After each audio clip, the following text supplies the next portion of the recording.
Hello guys, అందరూ ఎలా ఉన్నారు? మీరందరూ బాగోకపోతే మా పిల్లమర్రిరాజు చెప్పి మీరు బాగుండాలని చెప్పి శాపం పెట్టిస్తాను. మా పిల్లమర్రిరాజు చెప్పిన కథ ఇది. ఆంధ్రప్రదేశ్లోని గండిపల్లి గ్రామంలో విష్ణుశాస్త్రి అనే ప్రఖ్యాత ఆయుర్వేద వైద్యుడు ఉండేవాడు. ఆయన దగ్గర చికిత్స తీసుకుంటే ఏ వ్యాధి అయినా తగ్గిపోతుందన్న నమ్మకం గ్రామస్తులకు ఉండేది. ముఖ్యంగా మూలవ్యాధితో బాధపడేవారు ఆయన మందు కోసం వెతుక్కుంటూ వచ్చేవారు. కానీ ఎవరికీ తెలియని ఒక భయంకరమైన నిజం ఉంది. ఆయన దగ్గర చికిత్స తీసుకున్నవారు కొన్ని రోజుల తర్వాత అదృశ్యమైపోతున్నారు. చివరికి రమేష్ అనే యువకుడు కూడా అదే చికిత్స కోసం విష్ణు శాస్త్రిని కలవడానికి వెళ్ళాడు. రమేష్ శరీరంలో నరాలన్నీ బాధతో విలవల్లాడిపోతూ ఉన్నాయి. నడవడమే కష్టంగా ఉంది. రక్తం కారుతుంది. నొప్పితో తను ఎక్కడ కూర్చున్నా సరే గాయాలు పెరుగుతూ ఉన్నాయి. రాత్రిళ్ళు పడుకోలేక నిద్ర పట్టక తెగ ఈడుస్తున్నాడు. నొప్పి తట్టుకోలేక తన బొట్టనవేళ్ళు నోట్లో పెట్టుకుని చప్పరించుకుంటూ ఉండేవాడు. నోటి నుంచి మాట వచ్చేది కాదు. భోజనం కూడా తినలేని స్థితికి వచ్చాడు. ఎవరి సలహా విన్నా ఏ మందు వాడినా ఫలితం కనిపించలేదు. చివరికి ఒక వ్యక్తి అతని విష్ణుశాస్త్రి పేరు చెప్పాడు. నువ్వు విష్ణుశాస్త్రిని కలవాలి. ఆయన దగ్గర ఒక్కసారి చికిత్స తీసుకుంటే నీ బాధ ఎప్పటికీ మాయమవుతుంది. రాత్రి 8:30కి విష్ణుశాస్త్రి ఇంటికి వెళ్ళాడు రమేష్. ఆ ఇంటి చుట్టుపక్కన ఎవరో కూడా మనుషులు కనబడలేదు. రాత్రి చీకటి దట్టంగా వ్యాపించింది. ఆ ఇంటి తలుపు నెమ్మదిగా తట్టాడు రమేష్. లోపల నుండి ఓ గొంతు వినిపించింది. ఎవరు? రమేష్ ద్వారం తెరిచినప్పుడు లోపల పొగతో నిండిపోయి వింత గంధం వ్యాపిస్తున్నట్టు అనిపించింది. విష్ణుశాస్త్రి కదులుతూ వచ్చాడు. అతని శరీరంపై నల్లని జుబ్బ, ముఖం చాలా పొడుగ్గా ఉంది. అతని ముసుగు వెనక ఏదో రహస్యం దాగినట్టుంది. రమేష్ తనలో తాను కంగారు పడుతూ విష్ణుశాస్త్రిని చూశాడు. నీ సమస్య నాకు తెలుసు. నీ బాధకు సమాధానం నాలోనే ఉంది. రమేష్కి విష్ణుశాస్త్రి వాయిస్ విచిత్రంగా అనిపించింది. విష్ణుశాస్త్రి తన గది కొనలో ఉన్న పాతపాటి అలంబరాలోంచి ఒక చిన్న బంగారు గిన్నెలో ఎర్రని ద్రవాన్ని తీసుకుని రమేష్ చేతిలో పెట్టాడు. ఇది రాత్రి 12 గంటల తర్వాత మాత్రమే తాగాలి. అంతవరకు నీ గదిలో ఎవ్వరితోనూ మాట్లాడవద్దు, వెలుపలికి రాకూడదు. రమేష్ మందు తీసుకుని ఇంటికి వెళ్ళాడు. ఇంట్లో ఒంటరిగా గడియారం 12 దగ్గరకు ఎప్పుడవుతుందా అని చూస్తూ తన మందు తాగడానికి సిద్ధమయ్యాడు. ఆ మందు చాలా వేడిగా ఉంది. రమేష్ కళ్ళు మూసుకుని ఆ మందును తాగాడు.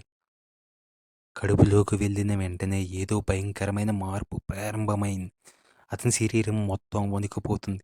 వెనుక భాగంలో మంటలు ఎగిసిపడుతున్నట్లు అనిపించింది. రమేష్ కేకలు వేయాలని ప్రయత్నించాడు. కానీ గొంతులోంచి శబ్దం రాలేదు. నడుము దగ్గర ఏదో విచిత్రమైన బాధ మొదలైంది. అతను లేచి నిలబడేందుకు ప్రయత్నించాడు.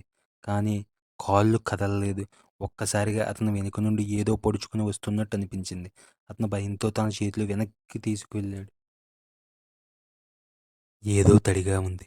నెమ్మదిగా తాను తాకినది మాంసం ముద్దలా అనిపించింది.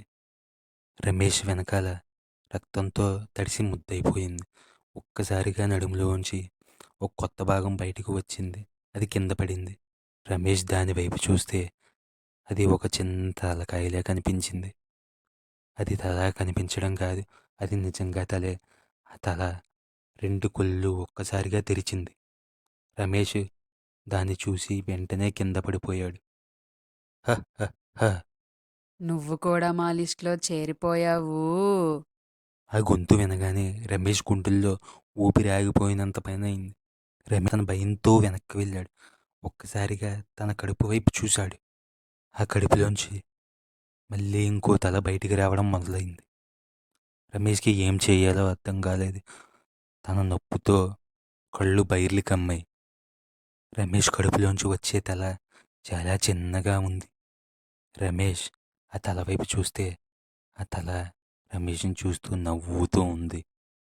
ఆ తల గోడ వైపు తిరిగి గోడపై ఎర్రని రక్తంతో ఏదో రాసింది. రమేష్ ఏం రాసిందా అని చదవడానికి గోడ దగ్గరికి వెళ్ళి చూశాడు. ఆ గోడ మీద విష్ణు శాస్త్రం మందు కాదు, అది శాపగ్రస్తమైన రార రక్తం అని రాసుంది. రమేష్కి అర్థమైంది. ఆయుర్వేద వైద్యం పేరుతో విష్ణుశాస్త్రి చేస్తున్నది మూలవ్యాధి చికిత్స కాదు, అది భయంకరమైన తంత్ర విద్య.